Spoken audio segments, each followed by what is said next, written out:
తాకట్లో ఉన్న మీ బంగారాన్ని విడిపించి ఆ రోజు ఆన్లైన్ రేటుకి కొంటాం. Sharma gold company. వాగర్థావివ సంపృక్తౌ వాగర్థ ప్రతిపత్తయే జగతః పితరౌ వందే పార్వతీ పరమేశ్వరౌ.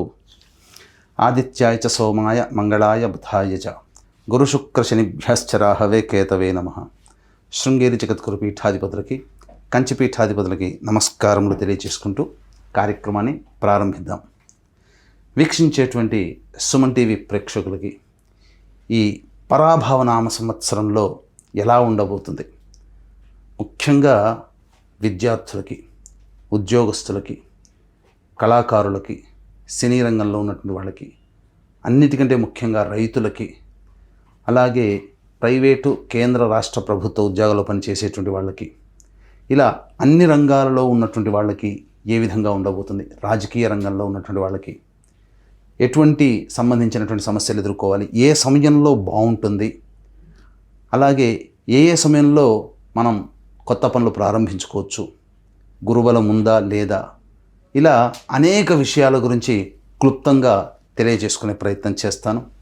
అంతేకాకుండా ముఖ్యంగా వివిధ రాశుల్లో జన్మించినటువంటి స్త్రీలకి ఏ విధంగా ఉండబోతుంది అనే విషయాలతో పాటు చర్చిస్తూ, ఈ సంవత్సరం అపజయాల నుంచి జయం కలగడానికి, గత సంవత్సరం కంటే ఈసారి సంవత్సరం జీవితం మెరుగ్గా ఉండడానికి ఎటువంటి చిన్నపాటి పరిహారాలు చేసుకోవచ్చు అనేటువంటి విషయాల గురించి అన్నీ కూడాను కూలంకషంగా చర్చించుకునే ప్రయత్నం చేస్తాను.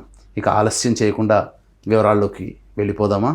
సింహరాశిలో జన్మించినటువంటి వారికి ఈ పరాభవనామ సంవత్సరంలో ఏ విధంగా ఉండబోతుందో తెలుసుకుందాం. సింహరాశి వారికి ఈ సంవత్సరం ఆదాయం 5, వ్యయం 5, రాజ్యపూజ్యం 7, అవమానం కూడా 7.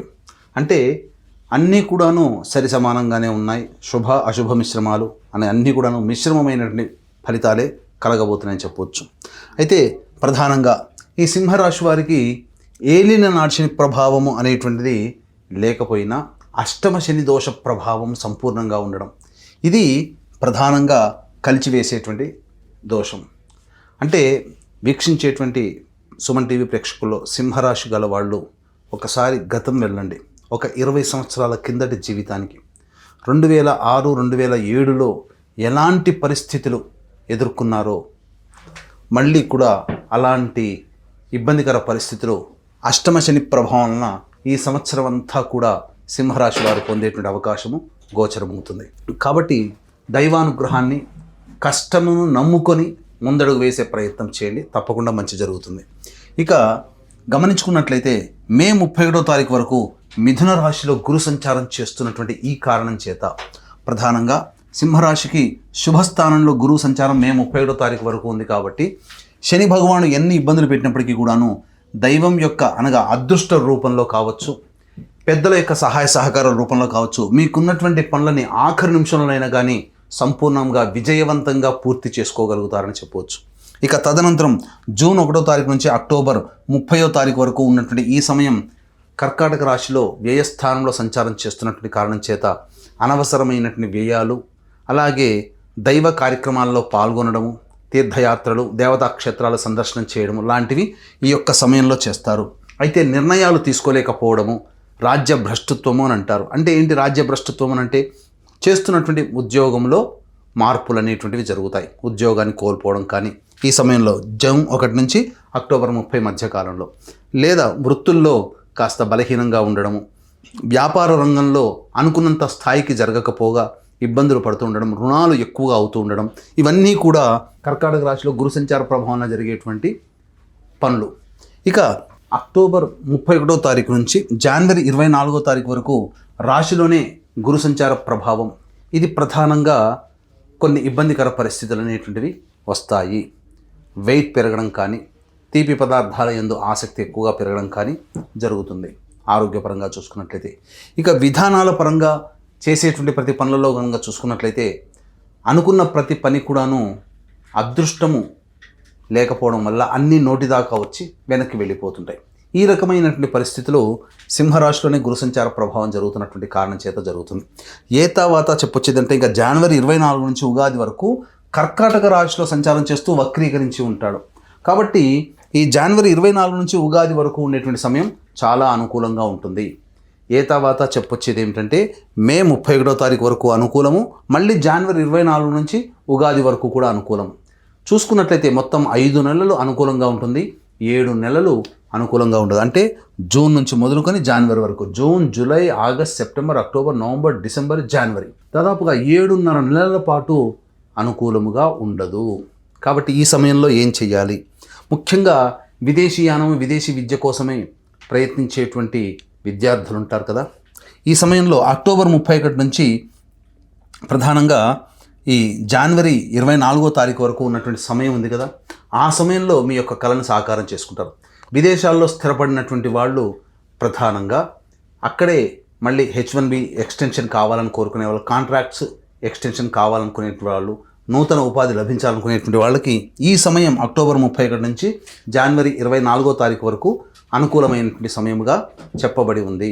ఇక గమనించుకున్నట్లయితే ప్రధానంగా రాహు కూడా ఈ సంబంధించి సింహరాశి వారికి డిసెంబర్ 5వ తారీఖు వరకు 7వ స్థానంలో సంచారం చేస్తున్నటువంటి కారణం చేత డిసెంబర్ 5 వరకు ఉన్నటువంటి సమయం అనుకూలంగా రాహుగ్రహ ప్రభావం లేదు, అలాగే శని యొక్క ప్రభావం కూడా అనుకూలంగా లేదు. కొద్దో గొప్ప గురువు కొంతకాలం అనుకూలిస్తాడు. గురువు కూడా జూన్ 1వ తారీఖు నుంచి అనుకూలంగా లేని కారణం, ఈ కారణం చేత జూన్ 1వ తారీఖు నుంచి డిసెంబర్ 5వ తారీఖు వరకు ఏ గ్రహ ప్రభావం అనుకూలంగా లేని కారణం చేత కొన్ని కష్ట నష్టాలు అనేటువంటివి ఎదుర్కోక తప్పదు. సిద్ధంగా ఉండండి. పరిస్థితులకి భయపడి మీరు వెనకడుగు వేయకండి, ఆత్మవిశ్వాసంతో ముందడుగు వేయండి. ఎన్ని గ్రహాలున్నా మీ సంకల్పమే మిమ్మల్ని విజయ పథంలో నడిపిస్తుంది. దైవానుగ్రహం మీకు అదృష్ట రూపంలో మీ వెన్నంటే ఉంటుంది. కాబట్టి దైవానుగ్రహం, గ్రహానుగ్రహం కోసం మీరు పాటుపడండి, మీ పని మీరు చేసుకోండి. ఇక మిమ్మల్ని ఎవ్వరూ కూడాను ఓడించే వాళ్ళు ఉండరు. ఇక రాహువు డిసెంబర్ 5 నుంచి శుభస్థానంలో వస్తున్నటువంటి కారణం చేత మంచి శుభ ఫలితాలని పొందుతారు. కనీసము కొంత చెడు శాతము తగ్గుతుంది. మీరు చేసే ప్రయత్నంలో ఆశావాహ దృక్పథం అనేటువంటిది మీకు కలుగుతుంది. పరిస్థితులన్నీ కూడాను మెల్లమెల్లగా అనుకూలించడం డిసెంబర్ 5 తర్వాత మీరు గమనించవచ్చు. ఇక కేతువు జన్మరాశిలోనే సంచారం చేస్తూ ఉంటాడు డిసెంబర్ 5 వరకు. ఈ కారణం చేత పలు నిర్ణయాలు వివాదాస్పదంగా ఉంటాయి. ఆ నిర్ణయాలన్నీ జరిగిన తర్వాత ఇలా ఆలోచించాను, ఇలా చేసుంటే బాగుండేది కదా అనే ఆలోచనలు ఉంటాయి. కాబట్టి నిర్ణయ శక్తి లోపం ఉంటుంది. కాబట్టి పెద్దవాళ్ళ యొక్క సలహాలు, సూచనలు పాటించడం చాలా మంచిది. ఇక డిసెంబర్ 5 తర్వాత కేతు అనుకూలంగా లేని కారణం చేత ప్రతి ప్రయత్నంలో ఆటంకాలు అనేటువంటివి ఉంటాయి. ఎందుకంటే రాహు, కేతు ఎప్పుడు కూడాను ఒకే రకమైన ఫలితాలను ఇవ్వరండి. ఒకళ్ళు శుభాన్ని ఇస్తే ఇంకోళ్ళు అశుభం, ఇలా. ఎందుకంటే స్థానాలు మారుతూ ఉంటుంటాయి కదా. కాబట్టి ఈ కేతు యొక్క అనుగ్రహం కోసం మీరు ప్రధానంగా గణపతి ఆరాధన చేసుకోవడం చాలా మంచిది. ఇక తర్వాత చెప్పొచ్చేది ఏమిటంటే మనకు ప్రధానంగా గమనించుకున్నట్లయితే చాలామందికి ఉండేటువంటిది ఉద్యోగ సంబంధం. నిరుద్యోగస్తులకి ఉద్యోగం ఎప్పుడు లభిస్తుంది, అలాగే ఆల్రెడీ ఉద్యోగం చేస్తున్న వాళ్ళకి ప్రమోషను, ప్రభుత్వ పరంగా ఉన్నటువంటి వాళ్ళకి కాంట్రాక్ట్స్ మళ్ళీ ఏమైనా కొత్తవి వస్తాయా, లేదా బిల్స్ శాంక్షన్ అవుతాయా, లేదా ఉన్న ఉద్యోగం నుంచి కాకుండా వేరే సంస్థల్లో మంచి ఉద్యోగం ఎప్పుడు ప్రయత్నం చేయాలి, ఏ సమయం అనుకూలంగా ఉంటుందని తెలియజేసుకోవచ్చు. 18 అక్టోబర్ నుంచి 16 నవంబర్ ఈ సంవత్సరం మధ్యకాలము, అలాగే వచ్చే సంవత్సరం 14 జనవరి నుంచి 12 ఫిబ్రవరి మధ్య ఉన్నటువంటి ఆ కాలము, అలాగే ఇక్కడ ప్రధానంగా 15 మే నుంచి 16 జూలై వరకు ఉన్నటువంటి ఈ కాలము సింహరాశిలో జన్మించినటువంటి వాళ్ళకి చాలా అనుకూలంగా ఉంటుంది. కాంట్రాక్ట్స్, గవర్నమెంట్ కాంట్రాక్ట్స్ కూడా బిల్స్ శాంక్షన్ అయ్యే సమయం ఈ సమయంలో అవుతుంది. కొత్త కాంట్రాక్ట్స్ కూడా మీరు పెంపొందించుకుంటారు. కాబట్టి సింహరాశి వారికి అంత సామాన్యంగానే గడిచిపోతుంది తప్ప గొప్పగా అనుకున్నంతగా ఉండదు. గత సంవత్సరం లాగానే ఈ సంవత్సరం కూడా అదేవిధంగా దైవానుగ్రహంతో ముందుకు పోవాల్సినటువంటి పరిస్థితిని సూచించబడుతుంది. కాబట్టి ఈ సింహరాశితో పాటుగా 12 రాశుల వారికి కూడా మన జీవితంలో ఏది జరగాలన్నా ఈ సంవత్సరం నవగ్రహాల యొక్క అనుగ్రహం వల్లనే కలుగుతాయి. కాబట్టి మంచి చెడు ఏదైనా నవగ్రహాల యొక్క అనుగ్రహం మీదనే ఆధారపడి ఉంటుంది. ఇట్టి నవగ్రహాల యొక్క అనుగ్రహం అందరికీ అందించాలనే సదుద్దేశంతో మన పీఠం ఆధ్వర్యంలో ఏప్రిల్ 1వ తారీఖు రోజున చైత్ర పౌర్ణమి సందర్భంగా సాయంకాలం 6 గంటలకి అత్యంత శుభ ఫలితాలు అతి శీఘ్రంగా ఇచ్చే నక్షత్రాల్లో ఒకటైనటువంటి హస్తా నక్షత్రం రోజున నవగ్రహ పాశుపత మంత్రహోమము, మృత్యుంజయ హోమం ఆరోగ్యం కోసం, సర్వకార్య జయసిద్ధికి సుదర్శన హోమము, అలాగే విద్య, దాంపత్య, ఉద్యోగ, ఆర్థికాభివృద్ధికి, వివాహ ప్రాప్తికి లక్ష్మీ హోమము మరియు సర్వ దోష నివారణకి సంబంధించి రుద్రహోమం లాంటివి జరిపించి శక్తిపాదం చేసినటువంటి కరుంగలి మాల ఇవ్వడం జరుగుతుంది. కాబట్టి ఇట్టి సర్వదోష నివారణ పూజల హోమాల్లో గోత్రనామాలు నమోదు చేసుకోదలిచిన వాళ్ళు 1వ తారీఖు మధ్యాహ్నం 3 గంటల లోపల మీరు నమోదు చేసుకోవచ్చు. ఇక గమనించుకున్నట్లయితే ఈ సింహరాశిలో జన్మించినటువంటి వారికి అష్టమ శనితో పాటుగా అష్టమంలోనే కుజ సంచార ప్రభావం 2 ఏప్రిల్ నుంచి 10 మే వరకు జరుగుతుంది. ఇక మనం గమనించుకున్నట్లయితే గురువు అనుగ్రహం మే 31వ తారీఖు ఉన్నప్పటికీ కూడాను శని కుజుల యొక్క ప్రభావం అనుకూలంగా లేని కారణం చేత ఆరోగ్యపరంగా జాగ్రత్తలు పాటించాలి. శస్త్రచికిత్సలు జరిగేటువంటి అవకాశం, వాహన ప్రమాదాలు జరిగేటువంటి అవకాశం ఉంటుంది. ముఖ్యంగా గృహంలో చోరభయం, గృహంలో సంబంధించి ఏదైనా విలువైన వస్తువులు పోగొట్టుకునే అవకాశం ఉంటుంది. ఉద్యోగ సంబంధంగా చాలా జాగ్రత్తలు పాటించాల్సినటువంటిది.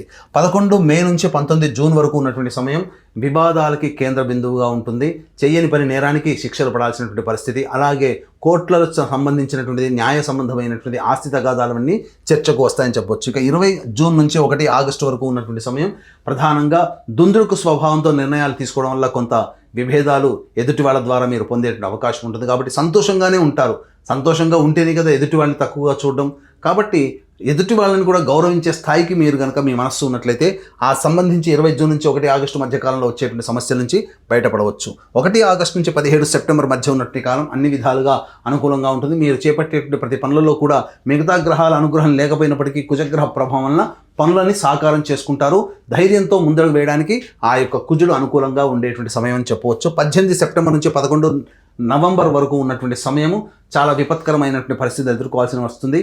ఇంట్లో కంటే బయట ఎక్కువగా జీవించాల్సి రావడం, గృహానికి సంబంధించి గృహంలో ఉండేటువంటి వ్యక్తులతో దూరంగా ఉండాల్సినటువంటి పరిస్థితి రావడము, ఎంత శ్రమ చేసినా ఫలితాన్ని పొందలేకపోవడం అనేటువంటిది జరుగుతుంది. వాహన ప్రమాదాలు చోటు చేసుకునే అవకాశము, వాహనాలు పోగొట్టుకునే అవకాశము, గృహము పోగొట్టుకునే అవకాశం కూడా గోచరమవుతుంది. ఇక 12 నవంబర్ నుంచి 8 మార్చి వరకు కుజ స్తంభన ఉండేటువంటి సమయం. ఈ సమయంలో రాశిలోనే సంబంధించి కుజుని యొక్క స్థితిగతి ఉండడము, మళ్ళీ సంబంధించి గురువు కూడా ఆ సమయంలో అనుకూలంగా ఉండడము, రాహు కూడా అనుకూలంగా ఉన్నటువంటి ఈ కారణం చేత చేపట్టినటువంటి ప్రతి పనులలో ఎక్కువ గ్రహాలు శుభంగా యోగించేటువంటి స్థితి ఉన్నటువంటి కారణం చేత అన్ని విధాలుగా యోగదాయకంగా ఉంటుందని చెప్పవచ్చు.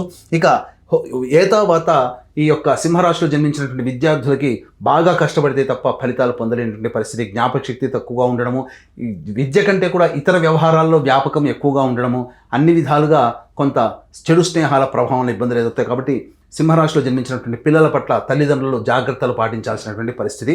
అలాగే ఈ యొక్క సింహరాశిలో జన్మించినటువంటి రాజకీయ రంగంలో ఉన్నటువంటి ప్రముఖులు కొత్త పదవుల కోసం వెంపర్లాడకుండా ఉండడమే మంచిది. ఎందుకంటే పార్టీ పెద్దల యొక్క సహాయ సహకారాలు లేకపోవడము, ఖర్చు విపరీతంగా ఉండడం, ఎంత ఖర్చు పెట్టినప్పటికీ దాని తగ్గ ప్రతిఫలం లేకపోవడం వల్ల కొన్ని ఇబ్బందికర పరిస్థితులు. కాబట్టి సమయం అనుకూలంగా లేనప్పుడు తగ్గి ఉండడమే మేలనేటువంటి విషయాన్ని గమనించుకోవాలి. అయితే ఈ యొక్క సింహరాశిలో జన్మించినటువంటి సినీ రంగము, ఎలక్ట్రానిక్ అండ్ ప్రింటింగ్ మీడియా మరియు సోషల్ మీడియా రంగంలో ఉన్నటువంటి వాళ్ళకందరికీ కూడాను సాధారణంగా అన్ని అవకాశాలు దగ్గర దాకా వచ్చి వెనక్కి వెళ్ళిపోతాయి.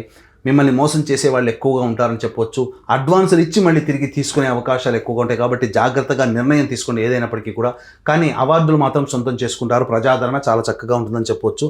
అయితే ఇక ప్రధానంగా ఈ యొక్క సింహరాశిలో జన్మించినటువంటి రైతులకి మొదటి 2 పంటలు అనేటివి సాధారణమైనటువంటి ఫలితాలు ఇస్తాయి. ఎక్కువగా అప్పుల పాలయ్యేటువంటి అవకాశం గోచరం అవుతుంది. అన్ని విధాలుగా ప్రకృతి వైపరీత్యాల వలన ఎక్కువగా సరిగ్గా పంట దిగుబడిని పొందలేకపోతారు. మీరు వేసే పంటల నిర్ణయం ఏదైతే ఉంటుందో అది మీకు వ్యతిరేక ఫలితాన్ని ఇస్తుంది. కాబట్టి ఇతరుల సలహాలు పాటించి మీరు ముందడుగు వేస్తే కొంతవరకైనా నష్ట నివారణ జరుపుకోవచ్చు అని చెప్పవచ్చు. ఇక ఈ ప్రధానంగా ఈ యొక్క సింహరాశిలో జన్మించినటువంటి క్రీడాకారులు ఎవరైతే ఉంటారో వాళ్ళకందరికీ కూడాను డిసెంబర్ 5వ తారీఖు వరకు అనుకూలంగా ఉండదు. డిసెంబర్ 5 తర్వాత మీ యొక్క పేరు ప్రఖ్యాతులు పెరుగుతాయి, అవార్డులు సొంతం చేసుకుంటారు. మీరు ఏదైతే గోల్ పెట్టుకుంటారో ఆ గోల్ని రీచ్ అయ్యే అవకాశం మాత్రం అన్ని రకాల క్రీడాకారులకి డిసెంబర్ 5 తర్వాతనే యోగ కాలంగా ఉంటుంది అని చెప్పవచ్చు. అయితే ప్రధానంగా ఈ యొక్క సింహరాశిలో జన్మించినటువంటి స్త్రీలకి ప్రధానంగా గౌరవ మర్యాదలకి లోటు ఉండదు. కానీ మీ శ్రమ దోపిడీ అనేటువంటిది ఎక్కువగా జరుగుతుంది. మానసిక ఒత్తిడి అధికంగా ఉండడం వలన ఆరోగ్య పరిస్థితుల పట్ల శ్రద్ధ వహించాల్సినటువంటి పరిస్థితి. ముఖ్యంగా ఈ సంబంధించినటువంటి మే జూన్ మధ్యకాలంలో శస్త్రచికిత్సలు జరిగేటువంటి అవకాశము గోచరమవుతుందని చెప్పవచ్చు. అలాగే ఉద్యోగంలో చేస్తున్నటువంటి మహిళలకి తోటి ఉద్యోగస్తులు అధికారుల యొక్క ఆగ్రహానికి గురవ్వడం, తద్వారా కొంత బాధలు కలగడం అనేటువంటిది జరిగే అవకాశం ఉంది. కాబట్టి జాగ్రత్తలు పాటించండి. పెద్దల యొక్క సలహాలు సూచనలు, మీ యొక్క మేలు కోరే వ్యక్తుల చుట్టుపక్కల ఉండడమే ఈ ఉద్యోగ రంగంలో ఉన్నటువంటి మహిళలు అనేటిని గమనించుకోవాలి. ఇక సంబంధించి సంతాన ప్రాప్తి కలిగేటువంటి అవకాశం కూడా ఈ సంవత్సరం చక్కగా గోచరమవుతుంది. కోరుకున్న ఇష్ట సంతానం అనేటువంటిది జరుగుతుంది. కానీ వైద్యుల యొక్క సలహాలు సూచనలు పాటించాల్సినటువంటి పరిస్థితితోనే మీ యొక్క సంతానం కలుగుతుందని చెప్పవచ్చు. అన్ని విధాలుగా యోగదాయకంగా ఉండేటువంటి నిర్ణయానికి రావాలి అనుకున్నప్పుడు ఈ సింహరాశిలో జన్మించినటువంటి వాళ్ళు దైవానుగ్రహంతోనే మీరు అన్ని విధాలుగా ముందడుగు వేస్తారని చెప్పవచ్చు. ఇక ప్రధానంగా గమనించుకున్నట్లయితే ఏ వ్యాపారస్తులకైనా కానీ మొదటి సంబంధించి అనగా మే 31వ తారీఖు వరకు లేదా జనవరి 24వ తారీఖు తర్వాత వ్యాపార విస్తరణ, ఉద్యోగ విస్తరణ, అలాగే వృత్తి విస్తరణ అనేటివి చేసుకుంటే మంచిగా ఉంటుంది. ఈ యొక్క సంబంధించి 1 జూన్ నుంచి అక్టోబర్ 31వ తారీఖు వరకు అనుకూలంగా లేనటువంటి సమయం, అలాగే డిసెంబర్ 5 తర్వాత కొంతవరకు అనుకూలంగా ఉండేటువంటి సమయం. ఇవన్నీ కూడా ఏ తర్వాత చూసుకున్నట్లయితే మే 31వ తారీఖు వరకు, జనవరి 24 నుంచి ఉగాది వరకు ఈ సమయాల్లో మాత్రమే ఈ యొక్క సింహరాశిలో జన్మించినటువంటి వారికి అనుకూలంగా ఉండేటువంటి సమయం. మిగతా సమయాలు అనుకూలంగా ఉండవు కాబట్టి కొత్త ప్రయత్నాలు చేయకుండా ఉండడమే మేలు అనేటువంటి విషయాన్ని గమనించుకోవాలి. అలాగే ఈ యొక్క సింహరాశిలో జన్మించినటువంటి వారికి ప్రధానంగా ఎలా ఉండబోతుంది అంటే సమస్యలు అనేటువంటివి వస్తాయి. సమస్యల పరిష్కారం కోసం ప్రధానంగా ఈ సింహరాశిలో జన్మించినటువంటి వారు మీకు తూర్పు దిక్కున, మీ ఇంటికి తూర్పు దిక్కున ఉన్నటువంటి శివాలయానికి చేరుకుని ఆ శివాలయంలో విభూతిని దానముగా ఇవ్వండి. ఆ శివాలయంలో రుద్రాభిషేకాదులు ఒక 3 రోజుల పాటు కంటిన్యూస్గా చేసుకోండి. ఏ సమస్య వస్తుందో ఆ సమస్య పరిష్కారం అవుతుంది. అంతేకాకుండా ఈ సంవత్సరం అంతా కూడా నవగ్రహాల యొక్క అనుగ్రహం సంపూర్ణంగా ఉండాలనే సదుద్దేశంతో మన పీఠమాధ్వర్యంలో చైత్ర పౌర్ణమి ఏప్రిల్ 1వ తారీఖు రోజున జరిగే సర్వదోష నివారణ పూజల హోమాల్లో పాల్గొనే ప్రయత్నం చేయడం ద్వారా సంపూర్ణమైనటువంటి దైవానుగ్రహంతో ఈ సంవత్సరం అంతా ఆనందదాయకంగా ఎన్ని ఒడిదుడుకులు వచ్చినా ఎదుర్కొని ముఖ్యంగా ముందడుగు వేసి చక్కగా విజయాన్ని పొందుతారని ఆకాంక్షిస్తూ సర్వం శ్రీ ఉమామహేశ్వర పరబ్రహ్మార్పణమస్తు.